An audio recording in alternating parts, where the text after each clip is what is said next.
versículos 1 al 3. ¿Qué tal si nos ponemos de pie un momentito? Oramos la palabra. Leemos la palabra. Isaías 55, del 1 al 3.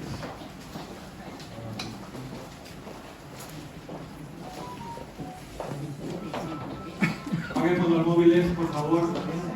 No tengamos aquí distracciones. Y podamos concentrarnos en la palabra con todos nuestros seres.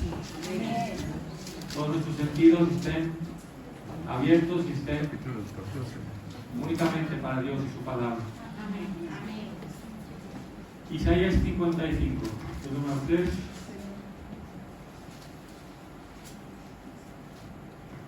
Dice así: a todos los sedientos, venid a las aguas, y los que no tienen dinero, venid, comprad y comed. Venid, comprad sin dinero y sin precio vino y leche.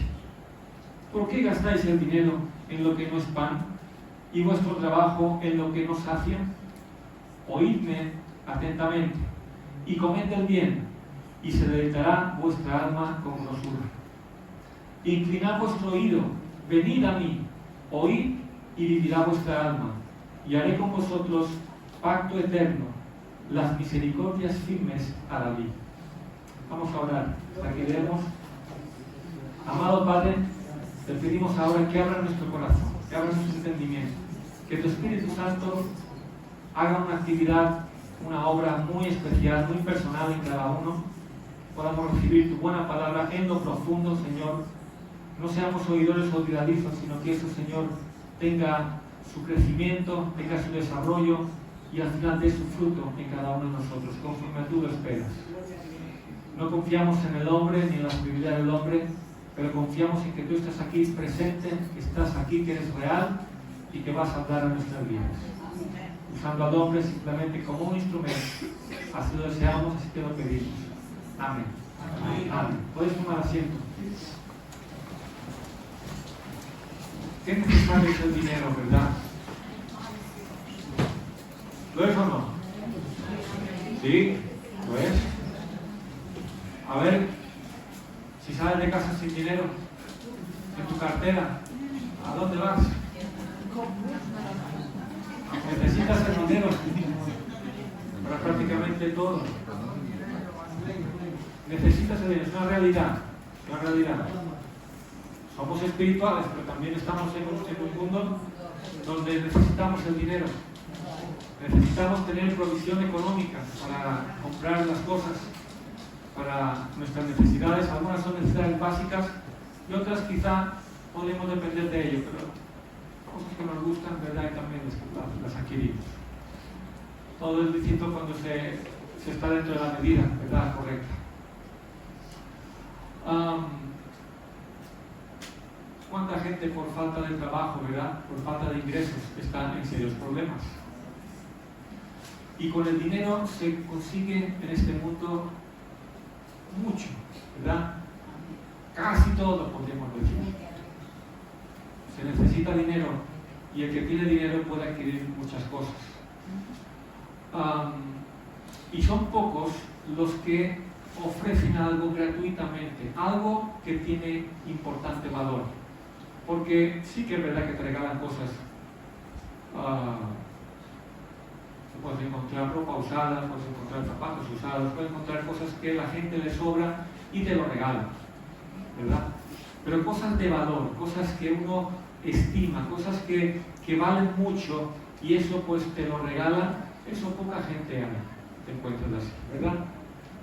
Sin embargo, la cosa más valiosa, lo que es de más beneficio para el hombre, y que no tiene que ver con cosas de este mundo. Las cosas de este mundo se adquieren con dinero, con trabajo, ¿verdad? Con el sudor de nuestra frente no ganamos el pan. Ese es el ámbito terrenal, ¿verdad que sí? Es una realidad y así ocurre y necesitamos el dinero. Pero las cosas más valiosas no son las de este mundo. Las cosas más valiosas, lo que tiene mayor valor que puede adquirir el hombre, que tiene que ver no con cosas de este mundo, sino con cosas del reino de Dios, ¿verdad? De lo eterno de Dios, eso es totalmente gratis. lo más valioso es gratis. Y más que esto, o lo adquieres gratis o no lo adquieres. ¿Entendéis? El que quiera pagar por ello, el que quiera dar algo a Dios para que Dios te dé lo que es de más valor, lo espiritual, tu vida eterna, todo esto, no lo vas a conseguir. Pagando no se consigue, solamente si lo recibes gratuitamente. Vamos a ver este asunto tan interesante hoy. Vamos a ver 3 puntos importantes aquí.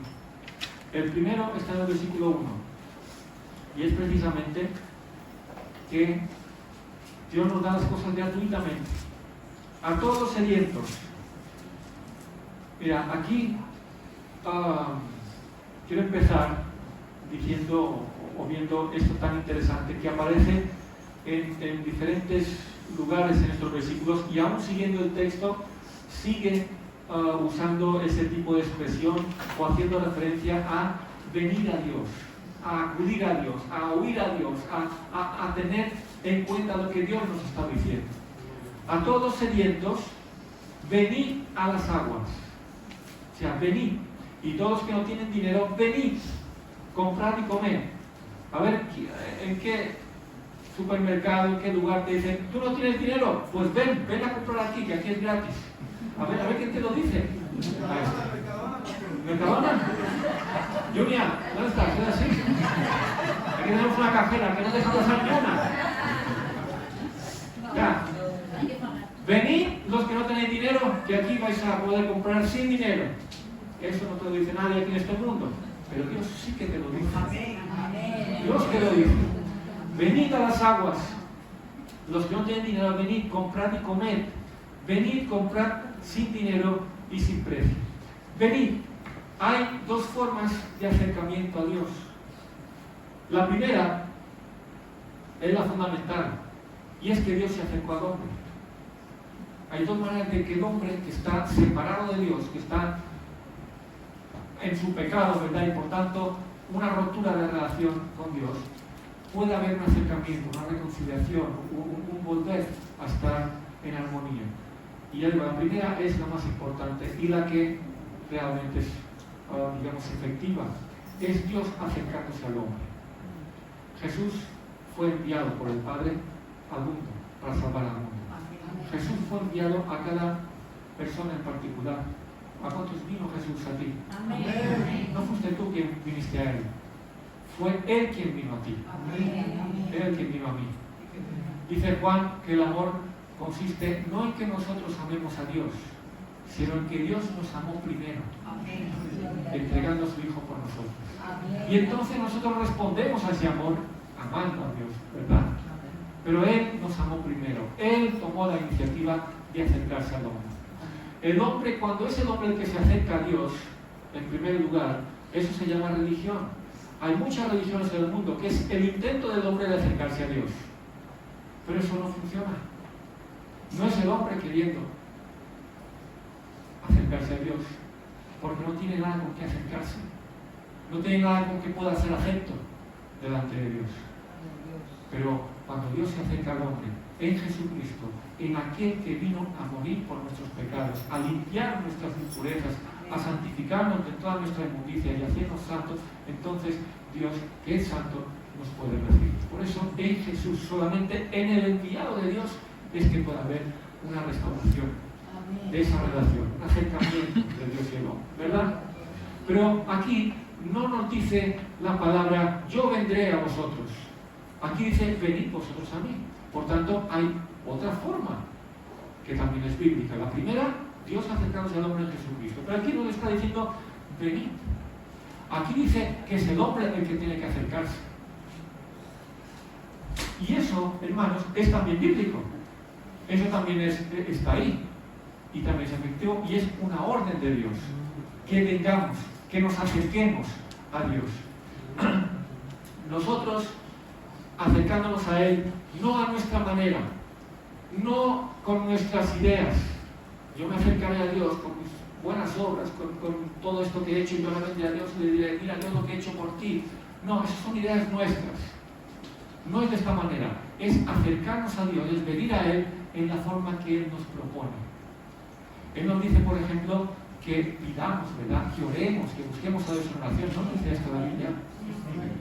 ¿No nos dice que leamos su palabra? ¿No nos enseña Dios que le busquemos en su palabra? Eso es pedir nosotros a Él. Eso es algo que Dios ha puesto en nuestra decisión.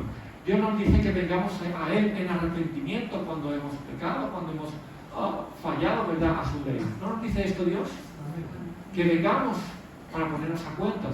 O sea, todo eso son invitaciones de Dios a que nosotros nos acerquemos a Él. Él se acercó primero, Él ya vino al hombre, y en nuestro contexto pues vino en Jesucristo, ¿verdad? Bajo el antiguo pacto era en una forma más rudimentaria, digamos, ahora es una forma más perfecta. Estamos en Dios, en Jesucristo, en el esperado, en el enviado de Dios, y nosotros nos corresponde en ciertas formas acercarnos también a Él. Por tanto, venid. ¿Quién tiene que venir? ¿A quién está lanzando esa invitación? A los sedientos, a los que tienen hambre, a los que tienen necesidad y no tienen dinero, no tienen posibilidad, no tienen con qué comprar, con qué pagar aquello que necesitan. ¿Os acordáis de las bienaventuranzas? Aquella que dice, la primera, bienaventurados los pobres en espíritu. De estos es el reino de Dios. ¿Qué es un pobre en espíritu? Es uno que está en necesidad, que ha adquirido conciencia de su necesidad espiritual, de que está muerto espiritualmente, de que aunque tenga vida en este mundo, su alma está en hambre de Dios, en un hambre que no puede saciar el mundo y las cosas de este mundo. Este es un pobre en espíritu, un necesitado de vida espiritual, y uno que busca, por supuesto, aquí nos dice, venid, los que estáis en esa hambre. El versículo 2 al final dice, y se deleitará vuestro cuerpo, así dice. ¿Qué dice? Vuestra alma se deleitará con grosura. Versículo 3, inclinad vuestro oído y venid a mí, oíd y vivirá ¿qué? Vuestra alma. ¿Ves que son necesidades del alma? Necesidades que no son tanto del cuerpo, sino del alma. El alma es tu vida, el alma es lo que eres y es quién eres. Pero el alma, hermanos, lo que ocurre es que nosotros somos espíritu, alma y cuerpo, según la palabra, ¿verdad que sí? Somos espíritu, alma y cuerpo. No tenemos un espíritu, no tenemos un alma, no tenemos un cuerpo. Somos. Es lo que es el ser humano. Somos espíritu, somos alma, somos cuerpo. Esa es la definición correcta bíblica. El alma es nuestra vida. El cuerpo es el que nos conecta a este mundo material, es un cuerpo material, ¿verdad? De materia. Y el espíritu es el que nos conecta con Dios, con el ámbito espiritual de Dios. Por causa del pecado, el espíritu quedó muerto, se rompió la relación con Dios. El alma, ya digo, es tu vida, es quien tú eres. Y el alma es la que tiene necesidad, porque fuimos creados para estar con Dios, para vivir en esa vida donde somos llenos, donde gozamos de plenitud. Dios nos creó para eso, para vivir felices, gozosos. Dios plantó al hombre, o puso al hombre en un huerto lleno de frutos que le iban a deleitar. Iba a ser una bendición tan grande la que el hombre pues experimentaría, ¿no?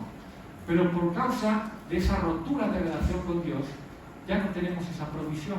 El alma tiene hambre, el alma tiene necesidades profundas. El alma está tan sedienta. Pero ¿qué pasa? ¿Qué hace el alma? Al no tener la vía espiritual abierta, al no tener vida en el espíritu, porque se rompió esa relación con Dios, recurre a qué? Al cuerpo. Recurre al cuerpo, con todo lo que el cuerpo puede de alguna forma experimentar y intentar saciar esas necesidades. Por eso el hombre busca placeres, busca cosas que da este mundo, busca riquezas por el dinero, tenemos la idea de que podemos ser muy felices, porque el alma desea ser feliz, el alma desea vivir pues para aquello que ha sido creada a vivir. No ha sido creada para sufrir y para estar en angustia, ha sido creada para ser feliz nuestra vida. Pero al no tener vida en el espíritu, ya digo, se recurre a ¿qué? Al cuerpo. Se recurre a lo que el cuerpo me puede proporcionar. Por tanto, aquí nos está diciendo, venid los que estáis sedientos, venid los que estáis en necesidad. Y esto es todo ser humano que está en necesidad. Los que pasa es que unos son conscientes y otros no. Y unos creen que con lo que da el cuerpo pueden ser felices y ahí buscan. Pero algunos, por gracia de Dios, por misericordia de Dios, se nos abre el entendimiento de que tenemos una necesidad que es espiritual. Una necesidad que no puede llenar nada de este mundo. Y algunos tienen que experimentar eso habiendo estado en el mundo, recibiendo el mundo y no ser saciados, porque no puedes saciarte realmente nada de este mundo. Porque cuando tienes aquello que pensabas que te haría feliz, no te ha hecho tan feliz como tú pensabas. Y necesitas otra cosa, y trabajas por otra cosa, y trabajas por algo más, pensando, si eso adquiero, entonces seré feliz. Y tampoco eres feliz, hasta que finalmente dices, yo no necesito nada de este mundo. Nada de este mundo me puede llenar, solamente algo que está fuera de mi alcance. Y por lo cual no tengo. No lo puede comprar el dinero. No lo puede comprar nada que tenga yo. Tendrá que venir de forma regalada. Tendrá que venir por gracia. ¿Entendéis? Venid a mí los que estáis sedientos. Venid a mí los que tenéis necesidades profundas en vuestra alma, que sabéis que no puede dar este mundo. Venid y no traigáis dinero, ni traigáis nada por comprarlo, porque yo os lo doy gratis. Venid los que no tenéis dinero, porque eso no se compra con dinero. Debemos entender que no solo de pan vive el hombre. Vivimos de pan nuestro cuerpo, pero si queremos realmente ser plenos, necesitamos lo que proviene de arriba, lo que viene por el Espíritu. Y gloria a Dios, porque podemos nosotros que hemos nacido de nuevo tener vida nuevamente en el Espíritu, ¿verdad?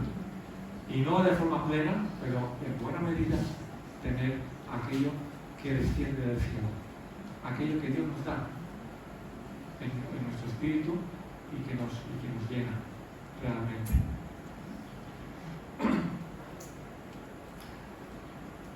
Todo eso que tenemos, que Dios nos da y que aquí se nos presenta a los hambrientos, a los que tienen sed de lo que es de Dios, lo tenemos en Jesús y lo tenemos gratis. Venid y comprad sin dinero y sin precio. Romanos 3, versículos 23 y 24.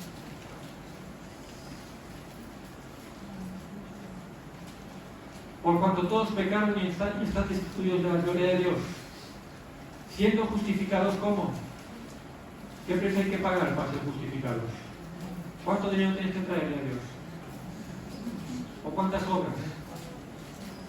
¿Qué tienes que hacer tú para que Dios te justifique?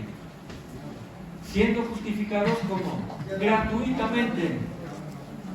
Siendo justificados, eres justificado de todos tus pecados, de todas tus maldades, gratuitamente, dice, por su gracia, de pura gracia, mediante la redención que es ¿en quién? En Cristo Jesús. Somos justificados gratuitamente. Juan capítulo 7, versículos 37 a 39.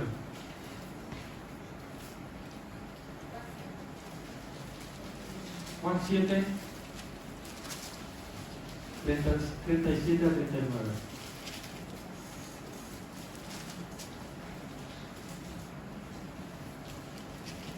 Este pasaje nos recordará a Isaías, a lo que hemos leído en Isaías. Le dice, venid a mí los que tenéis sed, los que estáis sedientos, ¿verdad? ¿Qué dice aquí?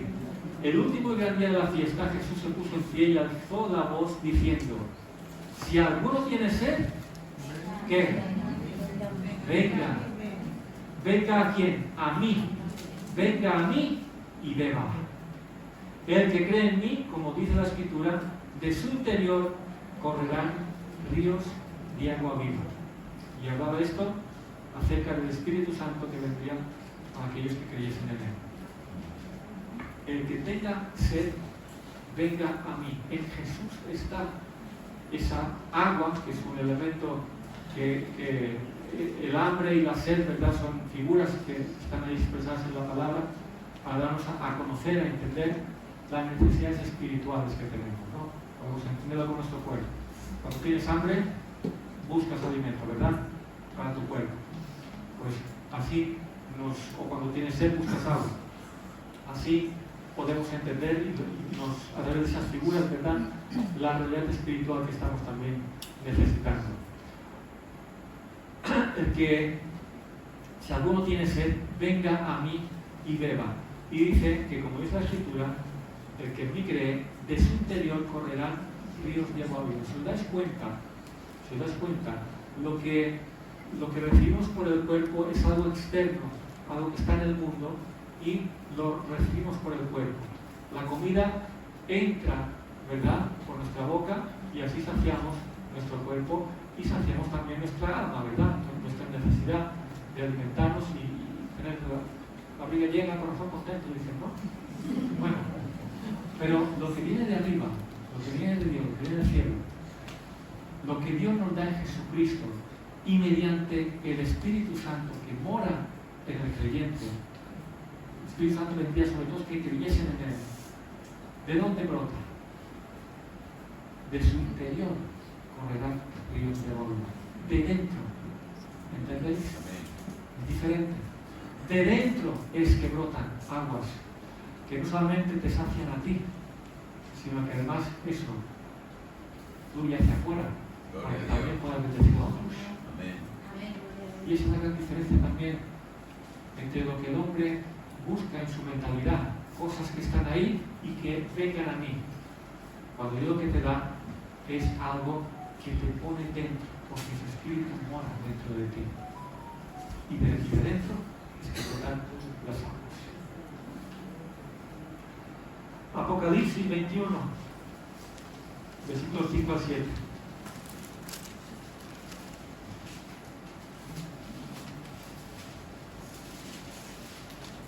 Aquí ya está hablando de esos cielos nuevos, esa tierra nueva, ese lugar donde el hombre va a estar definitivamente en comunión perfecta, completa, eterna, ¿verdad?, con Dios. Y Jesús dice aquí, nos dice la palabra 21, del 5 al 7. Y el que estaba sentado en el trono dijo: he aquí, yo hago nuevas todas las cosas. Y me dijo: escribe, porque estas palabras son fieles y verdaderas. Y me dijo, está hablando Juan, que es el que escribió el libro, ¿verdad? Y me dijo: hecho está, yo soy el alfa y la omega. ¿Verdad? Título atribuido a Jesucristo. Aquí es Jesús el que nos está hablando, el principio y el fin. ¿Qué dice? Al que tuviere sed, yo le daré gratuitamente de la fuente del agua de la vida. Al que tuviere sed, esa sed que tiene toda alma, ¿verdad?, desde el momento en que el hombre, por causa del pecado, fue separado de Dios, aquí viene la restauración plena a la comunión con Dios. Nos da agua para vida eterna y nos da, ¿qué dice?, gratuitamente. Capítulo 22, versículo 17. Y el Espíritu de la esposa dice: ven. Y el que oye, diga: ven. Y el que tiene sed, venga. Y el que quiera, tome del agua de la vida. ¿Cómo? Gratuitamente. Gratuitamente. Dios nos da en Jesucristo gratuitamente aquello que nos da vida nueva, vida en el Espíritu, vida verdadera, y que pueda realmente saciar nuestra alma. Necesitamos ser justificados, ¿verdad?, de nuestros pecados. Necesitamos al Espíritu Santo para todo, ¿verdad que sí? Necesitamos esa provisión que nos dé vida para la eternidad con nuestro Dios. Todo eso lo tenemos en quién? En Jesucristo. ¿Hay que pagar algo por esto? ¿Nos dice Dios algo tienes que traerme para adquirir alguna de estas cosas? No, gratuitamente nos lo da. Gloria a Dios. En Jesucristo lo tenemos y lo tenemos gratis. Y el que quiera comprarlo, repito, no lo va a alcanzar. Porque no hay precio para estas cosas. Gloria a Dios. No hay precio que pueda pagar el hombre. Veamos qué dice el Salmo 49, un momento, por favor. Salmo 49, del 6 al 8.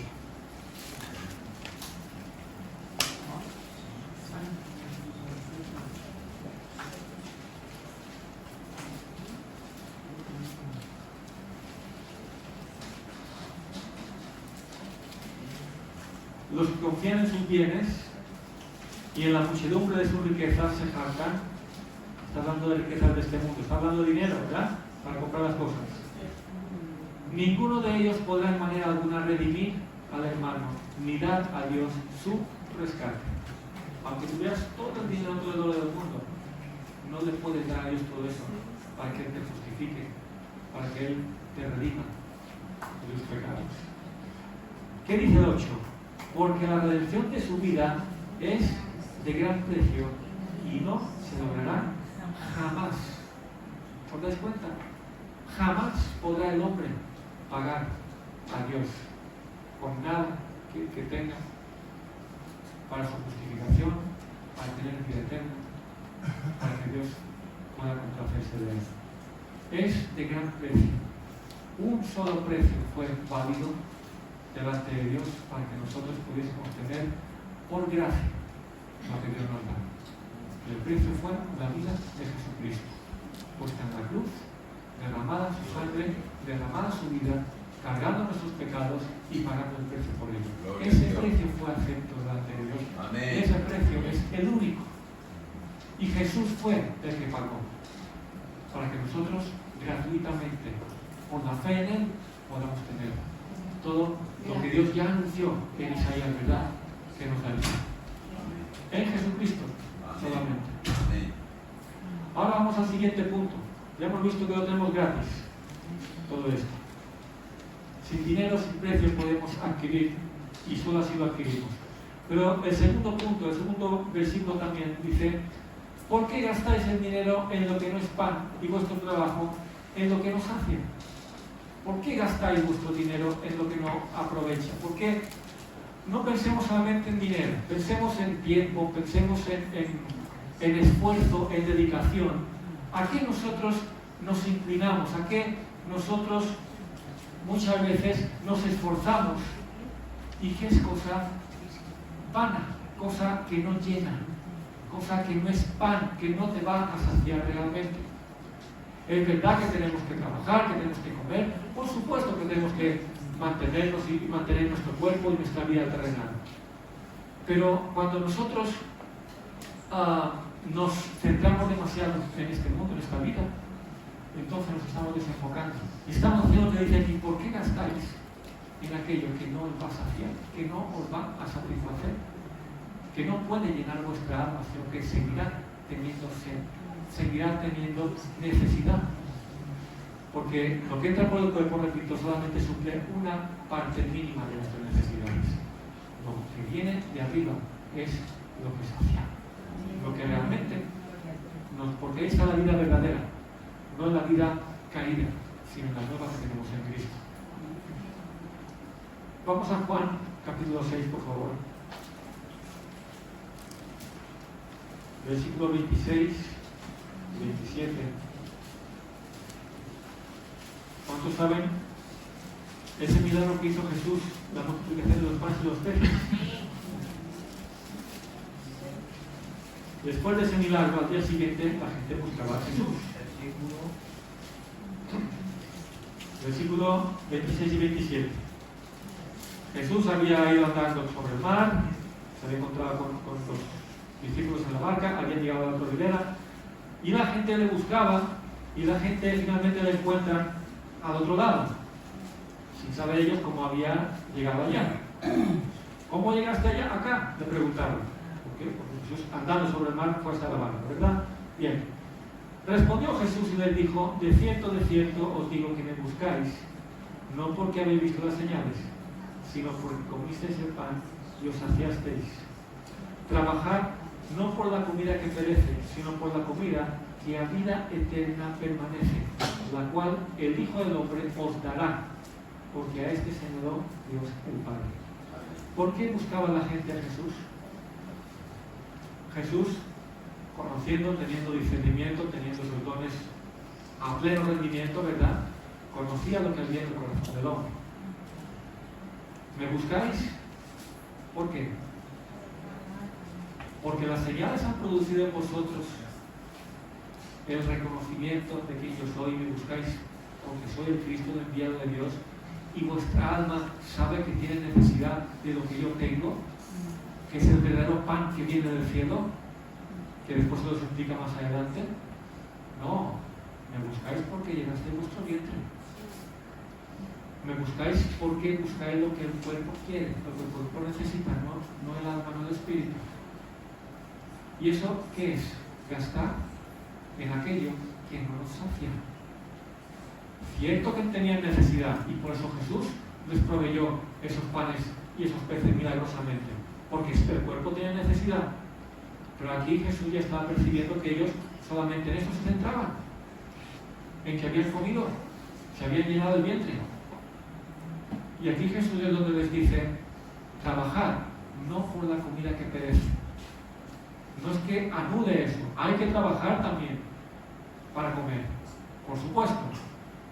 Pero Jesús está dándole el sentido: no os centréis en esto no es lo más importante. Yo ahora os voy a explicar cuál es el pan que realmente puede saciar vuestra alma. Si seguís leyendo, si no conocéis el pasaje, vais a ver. Jesús habla del pan verdadero que recibió el Señor, que es Él. Y su vida es su cuerpo, su sangre, de la cual tienen que participar si quieren tener vida eterna. Y en el versículo 63 les dice: el Espíritu es el que da vida, la carne para nada aprovecha. Las palabras que yo os he hablado son espíritu y son vida. Pero cuando tenemos más interés en saciar lo que nos pide el cuerpo que lo que nos pide el espíritu, estamos gastando, nos esforzamos y gastamos nuestra fuerza, nuestras energías, nuestro tiempo buscando felicidad, buscando aquello que como hombres naturales, porque el Hijo de Dios debe tener otra mentalidad. Muchas veces tristemente nos comportamos como antes de tener a Cristo, ¿verdad? O de estar en Él. Pensamos que lo que está por el cuerpo, eso es lo que más feliz nos va a hacer. Y aquí nos está diciendo Jesús: eso no es lo que sacia. Lo importante y lo primero es lo que viene del cielo. Santiago 4:3. Nuestras oraciones. Santiago 4:3.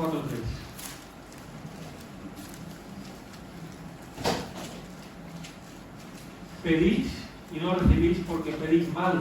¿Para qué? Para gastar en vuestros deleites. ¿Cuántos oran a Dios aquí?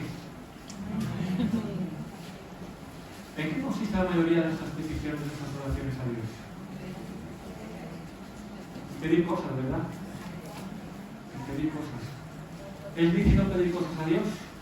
Sí, pedid, dice, y se os dará. Pedid y se os dará.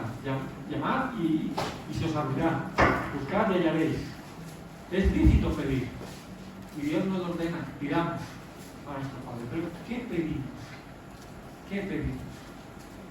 Aquí Santiago nos dice que muchas veces no recibimos respuesta de Dios porque lo que pedimos mal. Pedimos nosotros centrados desde nuestra perspectiva tan humana, tan carnal todavía, en aquello que pensamos que nos conviene. Pedís para gastar en vuestros deleites. Pedís conforme más a la carne que conforme al espíritu. Conforme a mi carne, conforme a mi deseo natural, en mi condición caída, le pido a Dios que me prospere, le pido a Dios un buen trabajo, le pido a Dios salud, que me sane mis enfermedades. O sea, porque yo lo que busco es ser feliz, con ausencia de problemas. Le pido a Dios que me quite los problemas y que me traiga bendiciones. Pero, ¿qué nos enseñó Jesús a orar en la oración modelo? Que se haga tu voluntad, como se hace en el cielo, así también en la tierra. Esa debería ser nuestra petición, primero. Esa debería ser nuestra petición básica. Claro que hay que pedir también por nuestras necesidades, claro que sí, también es lícito. Lo que no podemos es centrarnos y reducir nuestra oración a solamente pedir para aquello que yo creo que me hará feliz desde la perspectiva de la carne. ¿Quién le pide a Dios que te meta en problemas, que te meta en pruebas para poder salir de ahí mejor y para ser más efectivo en el ministerio? ¿Quién le pide a Dios un aguijón en su carne para así se perfecciona el poder de Dios? Oye, ni el gran apóstol Pablo, digamos de esta manera, él pedía que se lo quitase.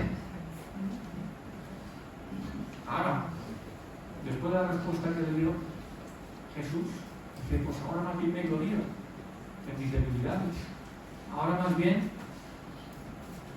aunque no es lo que yo inicialmente deseo, pero cuando hay pruebas, cuando hay aflicciones, cuando hay angustias en mi vida, en mi alma, eso provoca que el poder de Dios se perfeccione en mí. Y ahora más bien doy prioridad a eso. Gastamos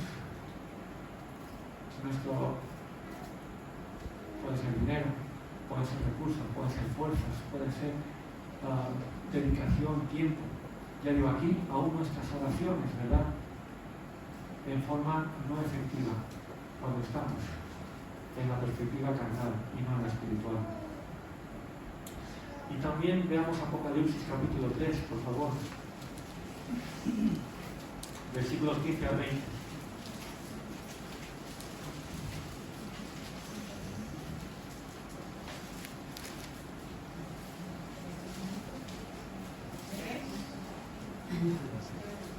Apocalipsis 3 del 15 al 20. Este es el mensaje de la Odisea.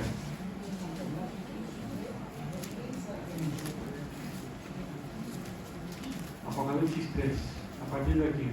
Yo conozco tus obras, que ni eres frío ni caliente. Ojalá fueses frío o caliente. Pero por cuanto eres tibio y no frío ni caliente, te vomitaré de mi boca.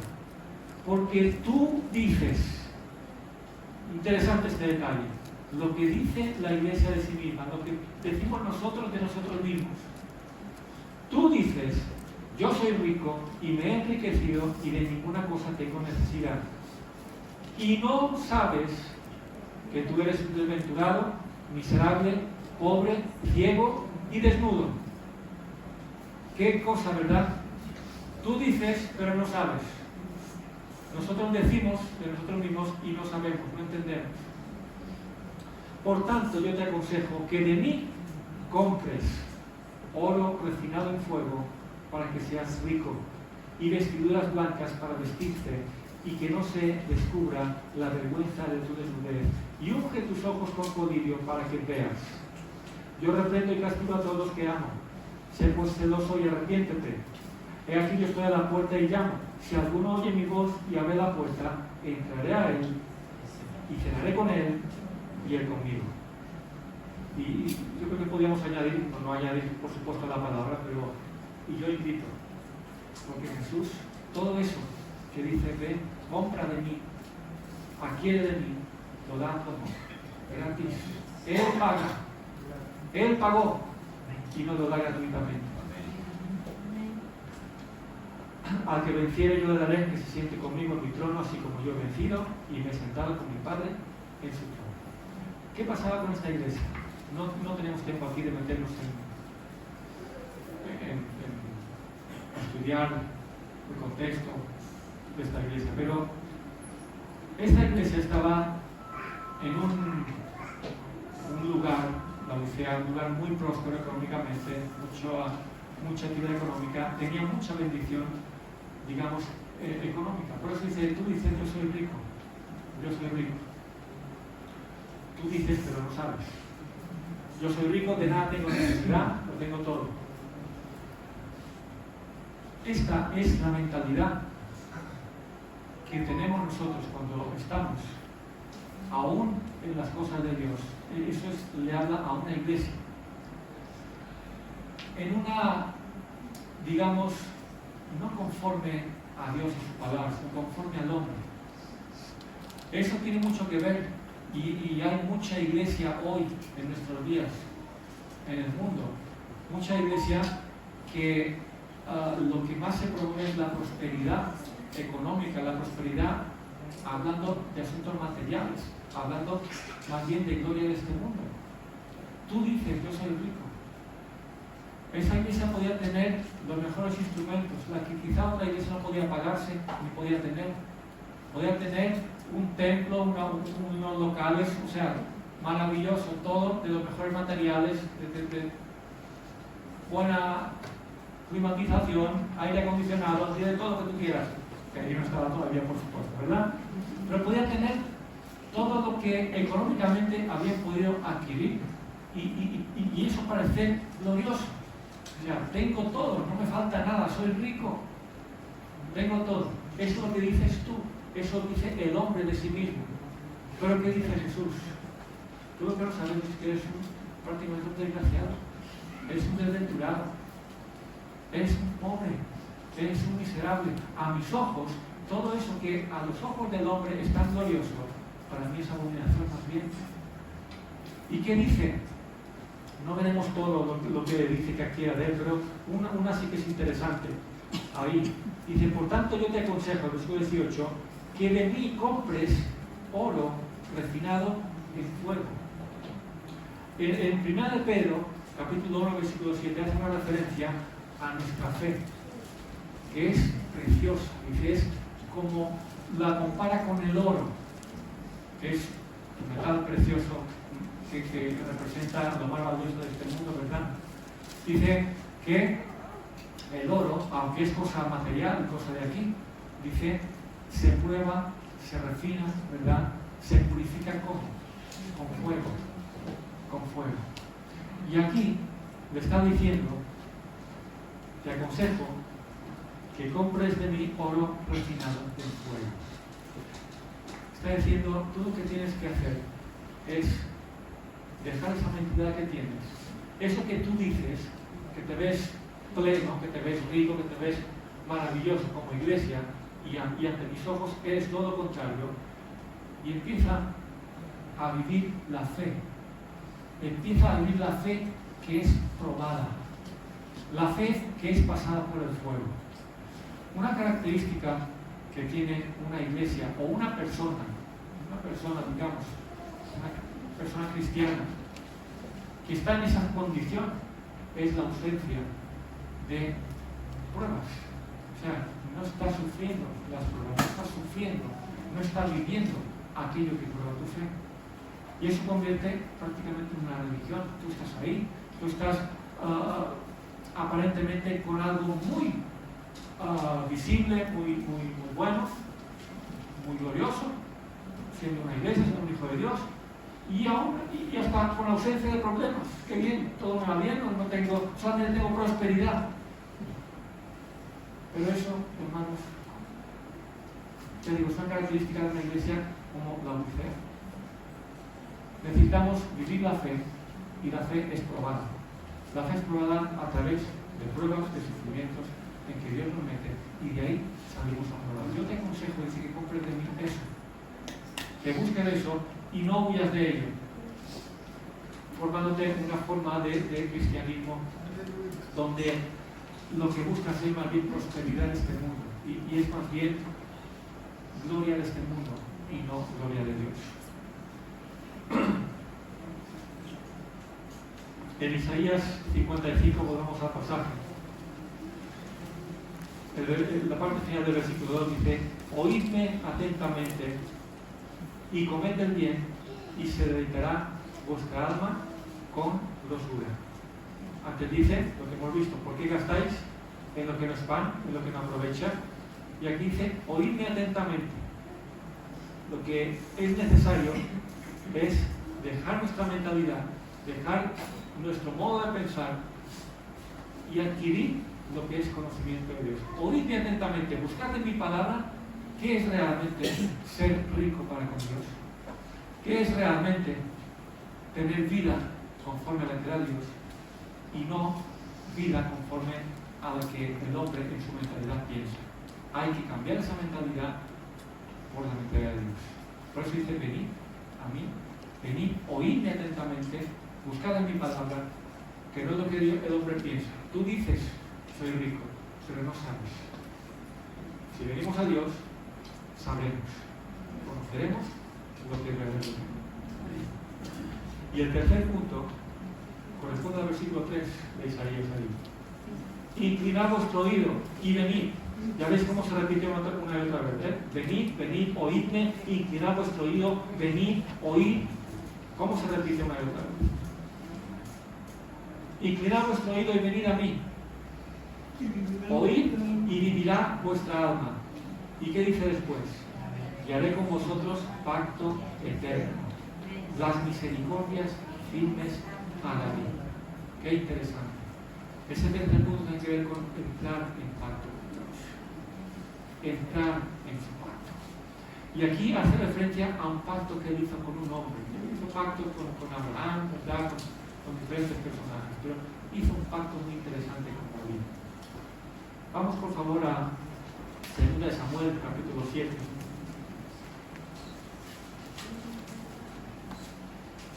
Segunda de Samuel, capítulo 7, del 12 al 15.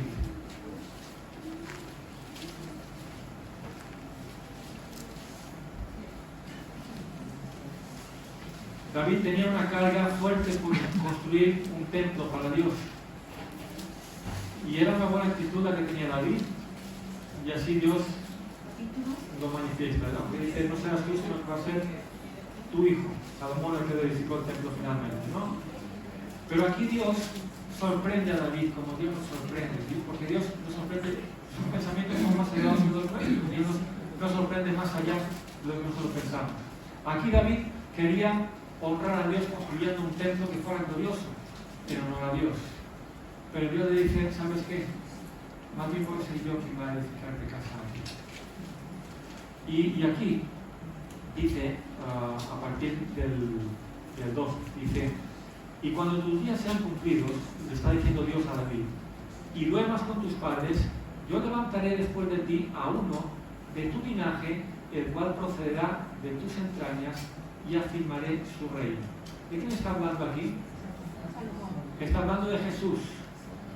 Está hablando del Cristo, que vendría en la carne, ¿verdad?, de su descendencia. Él edificará casa a mi nombre y yo afirmaré para siempre el trono de su reino. Yo le seré a él padre y él me será a mí hijo. Y si él hiciere mal, yo le castigaré con vara de hombres y con azotes de hijos de hombres. Pero mi misericordia no se apartará de él como la aparté de Saúl, el cual quité de delante de ti. Aquí David está haciendo una referencia al Rey eterno, al Cristo que vendría del linaje de David. Pero hay algo ahí que es interesante, porque dice el 14, yo seré el Padre y él me será a mí hijo. Y si hiciere mal, yo le castigaré con vara de hombres y con azotes de hijos de hombres. Y aquí Jesús no hace mal, ¿o sí? Jesús es justo, Jesús no, ni un pecado se halló, ni una palabra, ni nada. No se halló pecado, no se halló ninguna maldad en Jesús. Es el hombre santo, perfecto. Entonces, ¿a qué se refiere? Si hiciere mal, pues yo lo azotaré, lo castigaré. Para mí eso es una referencia a Jesús y a nosotros que estamos en él. ¿Veis? Jesús no hizo ningún mal, pero él cargó todos nuestros males, todos nuestros pecados y los llevó a la cruz. Y nosotros somos hijos de Dios en Cristo y nosotros necesitamos correcciones una y otra vez, ¿verdad que sí? Pero ¿qué dice? Pero no apartaré de mí, de él, de Jesús, y los que en él están, todos nosotros somos en Cristo, no apartaré mi misericordia. Es el pacto que hizo con David, un pacto de misericordia. Y ahí en Isaías está haciendo referencia a este pacto. Yo entraré en pacto con vosotros en ese pacto de misericordia. A Saúl lo quité de medio, porque Saúl representa lo que quiso el hombre, ¿verdad? El rey puesto por el hombre, el rey conforme a hombre, por voluntad de hombre, y para hacer las cosas según los hombres. Pero David representa el rey conforme al corazón de Dios, el que hace la voluntad de Dios, el que está ahí reinando de parte de Dios, representando el reino de Dios. Y en Jesucristo nosotros somos, y en Jesucristo somos beneficiarios de ese pacto, que es un pacto de misericordia. Te portas mal, Dios te va a corregir. Haces lo malo, Dios te va a explotar. Te va a enderezar tus caminos, va a hacer lo que sea necesario para ello, pero no faltará jamás de ti su misericordia.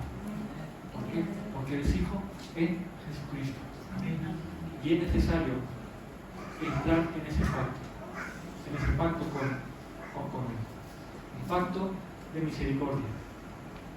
Cuando entras en pacto de misericordia con Dios, no es un pacto en que tú me das, yo te doy a cambio. Yo te compro con dinero lo que tú puedes darme, o con esfuerzo, o con obras que yo haga para ti. Así no se entra en pacto con Dios. Así sería bajo el antiguo pacto que no fue efectivo. ¿Verdad que no? Que el pacto en que entramos, el pacto con David, el pacto de misericordia, es el pacto donde nosotros recibimos gratuitamente. Gratuitamente. Sin dinero, sin precio. Por la fe en Jesús en el cual estamos. Y somos. Es un pacto en el cual recibes gratis, recibes de pura gracia. ¿Pero qué implica eso? Que te debes a aquel que te lo dio gratis. Eso es muy importante. Nosotros, la gracia tiene esa característica. Todo lo que tienes por gracia no te cuesta nada. Es gratis totalmente. Pero paradójicamente te deja en la mayor deuda. Te quedas endeudado. Te quedas en una deuda moral con aquel que te dio gratuitamente. ¿O no es así? Podemos ser tan caraduras de decir a Dios: me salvaste en Jesucristo, pagaste por mis pecados, me justificaste gratuitamente, me das todo lo que tengo, me lo das gratis. Pues muchas gracias a Dios, pero yo no te voy a ser agradecido por nada. Tú eres bueno, tú me das, pero yo sigo con lo mío. ¿Podemos decir eso? Tenemos una deuda moral delante de Dios, tenemos una deuda. Te quedas en esa condición. Si aquel me lo dio a mí gratis, él más bien pagó el precio por mí, para que yo gratuitamente pueda tener vida y vida eterna en él, en Cristo. Entonces mi vida queda sujeta a él. Mi vida es una deuda a él. ¿Lo entendéis? Y así es como entramos en pacto, cuando entregamos realmente nuestra vida a aquel que pagó por nosotros. ¿Os acordáis de Jesús cuando lavó los pies a sus discípulos? Es un ejemplo de esto. Ahí en Juan capítulo 13. Mira qué dice. Juan capítulo 13. Desde el 1 dice: antes de la fiesta de la Pascua, sabiendo Jesús que su hora había llegado para que pasase este mundo al Padre, como había amado a los suyos que estaban en el mundo, los amó hasta el fin. Y cuando cenaban, como el diablo ya había puesto en el corazón de Judas Iscariote, hijo de Simón, que lo entregase, sabiendo Jesús que el Padre le había dado todas las cosas en las manos y que había salido de Dios y a Dios iba, se levantó de la cena y se quitó su manto y tomando una toalla se la ciñó. Se despoja de su manto y se ciñe con una toalla. Podríamos hablar de esto mucho, no vamos a meternos en esto. Pero se volvió siervo, esclavo de los que estaban con él. Luego puso agua en un lebrillo y comenzó a lavar los pies de sus discípulos y a enjuagarlos con la toalla con que se habían ceñido. Entonces vino a Simón Pedro y Pedro le dijo: Señor, ¿tú me lavas los pies? ¿Tú me tienes que lavar a mí? ¿Tú eres el Señor? Si acaso yo soy tu siervo. Respondió Jesús y le dijo: lo que yo hago, tú no lo comprendes ahora, más lo entenderás después. Pedro le dijo, no me lavarás los pies jamás. Jesús le respondió, si no te lavare, no tendrás parte conmigo. En otras palabras, si no dejas que yo sea, siendo el Señor, siendo el Maestro, siendo Dios hecho hombre que he venido para rescatarte, si no permites que yo, siendo quien soy, me vuelva tu siervo para servirte a ti, para darte a ti gratis lo que tú no puedes alcanzar, no podemos entrar en pacto. ¿Lo entendéis? Es necesario que recibamos a Jesús de esa manera. Es necesario que contemplemos cómo Jesús, siendo quien es, se volvió siervo para darnos vida a nosotros, para pagar Él el precio, para que nosotros gratuitamente tengamos justificación, vida eterna y todo lo que tenemos de ti. Eso hizo Jesús.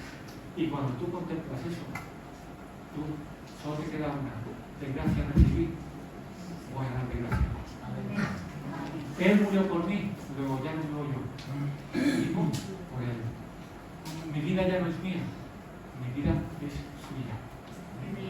No puedo ser tan egoísta, tan caradura, de viendo Jesús lo que hizo por mí, yo pretender seguir reteniendo mi vida y mantenerse. ¿Pero sabéis lo que ocurre? Nuestro orgullo prefiere adquirir las cosas pagando para no tener que agradecer nada a nadie. Eso es un problema que hay en el hombre. Y por eso cuesta mucho recibir de Dios gratuitamente lo que nos ha dado en Cristo. Porque sabemos que eso nos deja endeudados. En deuda total, absoluta y para siempre. En deuda de qué? De sacrificar lo que somos, nuestra vida, ahora es de Cristo, es suya y Él es el Señor de ella. Podemos hacer dos cosas: o vivir religiosamente pretendiendo alcanzar de Dios mediante pagar, mediante algo por lo cual Dios nos ha de compensar, y eso no sirve para nada. No entrarás jamás en pacto con Dios de esta manera, o entrar en el pacto de misericordia. Entrar en el pacto de misericordia. Yo recibo gratuitamente, yo recibo sin ningún coste lo que Jesús ganó por mí, pero yo renuncio a todo aquello que no es pan, a todo aquello que no llena, a todo aquello que el hombre busca pero que no puedes hacer realmente. Yo dejo de invertir mi esfuerzo, mi dinero, mis cosas en todo eso. Voy a estar en la medida justa y correcta, pero yo me voy a centrar en que mi vida sea para satisfacer a Dios y su deseo. Cambiar la mentalidad de ese supuesto pacto de Dios compensarme por lo que yo hago, a la mentalidad de que recibimos gratuitamente y quedamos a merced de la voluntad de Dios. Pongámonos en pie.